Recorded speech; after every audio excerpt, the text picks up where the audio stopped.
Assalomu alaykum, hurmatli vatandoshlar. Bugun murojaat qilishimning asosiy maqsad meni murojaatim Ichki ishlar vazirligiga tegishli. Sababi meni o'sha turmush o'rtog'imni yaqinda o'sha o'qishi boshlandi. Qashqadaryo viloyat yuridik texnikumida 2-kursda tahsil oladi, sud faoliyatida. Opam xuddi shu fakultetda tahsil oladi. Yuridik texnikumni yotoqxonasi bo'lmaganligi sababli biz o'sha joyda uni ro'parasidagi bir fuqaroni xonadoniga kvartiraga qo'ydik. Fuqaro ijtimoiy tarmoqlarda e'lon bergan ekan. E'lon bo'yicha borib, ularni o'sha xonadonga joylashtirdik. Bizda o'sha bir fuqaro qarshi oldi.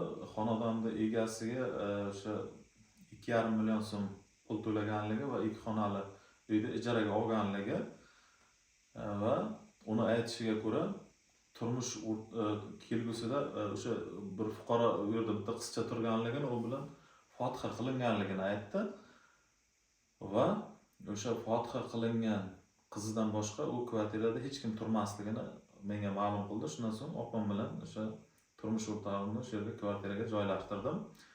Hujjatlarni o'sha ijara shartnomasini qachon rasmiylashtiramiz deb so'raganimda, u uyda egasi bir haftalar ichida kelishini, shundan so'ng o'sha hujjatlarni rasmiylashtirish mumkinligi to'g'risida aytdim. Shundan so'ng turmush o'rtog'im bilan har kun telefon orqali gaplashib turdim. Uni aytishi bo'yicha u yerda boyagi turmush qurmoqchi bo'lgan qizchasi bilan o'sha yigitni o'zi ham shu xonadonda 2 xonali bir xonasida birga yashayotganligi, keyin ularda o'sha harakati juda shubhaliligi, tez o'sha meni opam bilan turmush o'rtog'imdan kelib 2,5 million qarz berib turing, men kvartiraga to'lashim kerak, bu yoqda deb ana u pul talab qilish boshlangan. Shundan so'ng keyin u o'sha yo'ldan soxta pul topib olganligini, puli bo'lsa 100 ming so'mlik kupyura bo'lsa, o'sha puli berib turishini, pulni solishtirib soxta yoki o'sha 100 ming so'mlik pul haqiqiyligini bilib olishini so'ragan.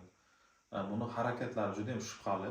Nima uchun agar o'sha soxta pul topib olgan bo'lsa, huquq-tartibot organlariga murojaat qilmaydi? Uni harakatlaridan biz tushunyapmizki, bular o'sha pul taqdim qilganda, pul berganda uni qayerdan olganligini keyinchalik aniqlab, o'sha pulni o'g'irlash mumkin degan bizda taxmin paydo bo'ldi. Ham tez pul so'raganligi hamda yolg'on gapirib, bu yerda faqat o'sha men uylanmoqchi bo'lgan bo'lg'usi turmush o'rtog'im shu yerda turadi, boshqa hech qanday o'g'il bola turmaydi deb, keyin u bilan birga yashayotganligi bizga ma'lum bo'lyapti. Shundan so'ng uni harakatlari shubhali tuyulganligi uchun men ichki ishlarda o'sha qisqa raqam 102 raqamiga qo'ng'iroq qilib, o'sha profilaktika inspektori borib, holatni o'rganib, bu fuqaro o'zi aynan qayerda yashaydi, ma'lumotlarni bir surishtirib, o'sha meni murojaatim yuzasidan shubha uyg'otgan holatlarga bir oydinlik kiritishini so'rab 102 qisqa raqamiga murojaat qoldirdim. Shundan so'ng menga o'sha Qarshi shahar ichki ishlar bo'limidan chiqyapti, o'zini tanishtirgani yo'q. Adashmasam tezkor xodim bo'lsa kerak. Endi katta ehtimol bilan kimligini bilmayman. Men bilan juda ham qo'pol muomalada bo'ldi. Sababi nima? Xodimni ustidan shikoyat qildik. Profilaktika inspektoriga qarangki, bor profilaktika suhbat o'tkaz deb murojaat qilsa, u nima uchun 102 raqamiga qo'ng'iroq qilding? 102 raqamiga qo'ng'iroq qilganligi uchun sen o'zing ishgalchi ekansan, seni o'zingga chora ko'ramiz. O'sha mehnat ijara shartnomasini tuzmabsan, tezda bu yerdan chiqib ketasan, o'zingga chora ko'ramiz deb aytdi.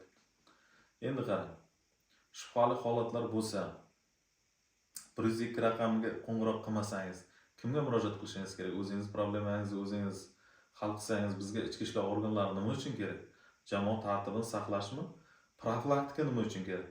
Biz bilamizki, profilaktika amaldagi qonunchilikka ko'ra o'sha jinoyatlarni oldini olish vazifasi. O'shanda shubhali holatlar bo'lganda biz ana shu 102 raqamga qo'ng'iroq qilganda holatda huquq-tartibot organlari o'rganib, ehtimoliy jinoyatlarni oldini olsa, o'sha jinoyatlar kelib chiqmaydi. Bizda teskarisi nima bo'lyapti? 102 raqamiga murojaat qilsangiz, meni hududim Qizilga tushib qoladi deb, ana bu murojaatchi bilan qo'pol muomalada bo'lyapti.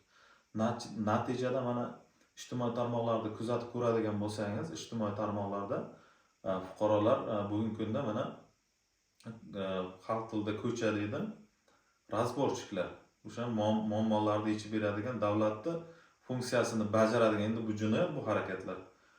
O'shanday shaxslar ko'payib qoldi. Kimnidir pulini qo'rqitib olib beradigan, boshqa qiladigan. Fuqarolarda davlatga nisbatan ishonch yo'qolyapti-da, ko'chadagi o'sha bezorilarga, razborchiklarga murojaat qilyapti. Sabab bunday o'ylab ko'rsangiz nima bo'lyapti?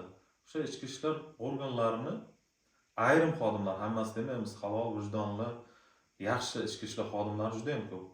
Ularning mana shunday harakatlaridan xalq bezganligi uchun nima qilyapti? Ko'chadagi o'zi murojaat qilyapti, lekin bu harakati ham o'zi huquqbuzarlik. Lekin majbur bo'lyapti, fuqaro o'sha masalasini qandaydir yo'l bilan yechishga harakat qilyapti. O'shaning uchun ham bugungi kunda o'sha huquq-tartibot organlari ayrim xodimlar yaxshi ishlamaganligi sababli mana shu ko'chalar ham o'z-o'zidan paydo bo'layotgani yo'q. Shunga aholi tomonidan shunga ehtiyoj sezilyapti, lekin bu noqonuniy. Nima bo'lyapti? Aholi kimgadir boryapti-da, qandaydir bezoriga falonchada falon pulim qoldi, o'shani olib ber deyapti. U bir marta borib qo'rqitib olib berib ko'ryaptiki, bundan u yaxshigina daromad qilyapti va o'ziga sheriklar yig'yapti-da, mana shunday to'dalarni tug'ilishi, mana shu yuzaga kelishiga mana shunday holatlar sabab bo'lyapti deb o'ylayman. O'shaning uchun meni murojaatim Ichki ishlar vazirligiga, o'sha Qarshi shahar ichki ishlar bo'limini o'sha tegishli xodimlariga qonuniy chora ko'rishni so'rayman. Sabab nimaga? Men o'sha 102 murojaat qoldirgandan keyin profilaktika inspektori men turmush o'rtog'imga nisbatan bosim o'tkazyapti. Men uni o'zi bilan ham gaplashdim.